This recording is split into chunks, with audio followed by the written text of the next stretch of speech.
ce soir dans l'émission Sur la colline qui passe chaque dimanche de 20h à 22h animée par Steve Latt.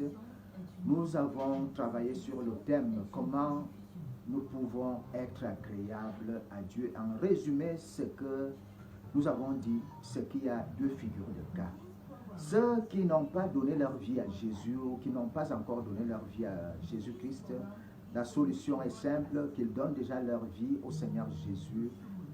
Il sera donc leur Seigneur et leur Sauveur aussi. Et si tu as déjà donné ta vie au Seigneur Jésus, tu l'as accepté comme Seigneur et Sauveur, alors il y a certaines petites choses que tu dois savoir. Parce que la parole de Dieu nous dit que la foi, par exemple, sans la foi, tu ne peux pas être agréable à Dieu. Dieu attend de toi, enfant de Dieu, que tu vives selon la foi et non pas selon la vue. Et que tu saches qu'il est Dieu, qu'il existe et qu'il est le rémunérateur de ceux qui le cherchent. Donc, il faut le savoir. Et sans la foi, tu ne peux pas être agréable à Dieu. Et la foi ici, c'est la foi en Dieu. C'est la foi en Jésus. Et Jésus qui est la parole de Dieu. Appuie-toi toujours sur la parole de Dieu.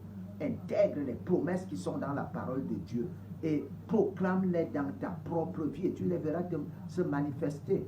Alors ne te pie pas à ce que te disent tes cinq sens, ce que tu ressens, ce que tu vois, mais proclame plutôt ce que dit la parole de Dieu. C'est aussi ça la foi.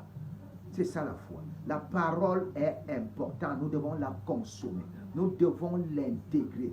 Et en fait, nous devons devenir des fils de Dieu. Lorsque tu reçois Jésus-Christ comme Seigneur et Sauveur, tu nais de nouveau. Tu es un bébé, tu es un enfant. Plus tu consommes la parole, plus tu grandis. Et Dieu t'attend au niveau des fils de Dieu, au niveau des filles de Dieu pour être agréable à lui. Alors, ce que je te souhaite, ce que je te demande, c'est qu'il faut toujours être au bon endroit. Là où tu consommes la parole de Dieu. Attends et raconte-toi. Toi-même, sois un bon lecteur de la Bible. Et assiste à des enseignements bibliques où on donne non seulement la parole, mais où il y a aussi l'esprit de la parole qui est donné, la parole qui est prêchée. Et c'est ainsi que le Saint-Esprit va commencer à imprimer dans ton âme ce que cette parole contient. Et tu vas le vivre véritablement. Tant que c'est au niveau de ton esprit, tu ne peux pas le vivre. Mais cette parole, lorsqu'elle descend au niveau de ton âme et commence à imprimer véritablement ce qui est dit, le contenu, alors tu peux le vivre véritablement. Et ce n'est que le Saint-Esprit seul qui peut le faire. Ce n'est que des hommes de Dieu ou un qui, lorsqu'ils prêchent, lorsqu'ils parlent, tu vois et tu ressens de façon véritable la manifestation du Saint-Esprit. Et si tu le fais, tu seras transformé à l'image et selon la ressemblance de Dieu. Et tu seras forcément agréable à Dieu.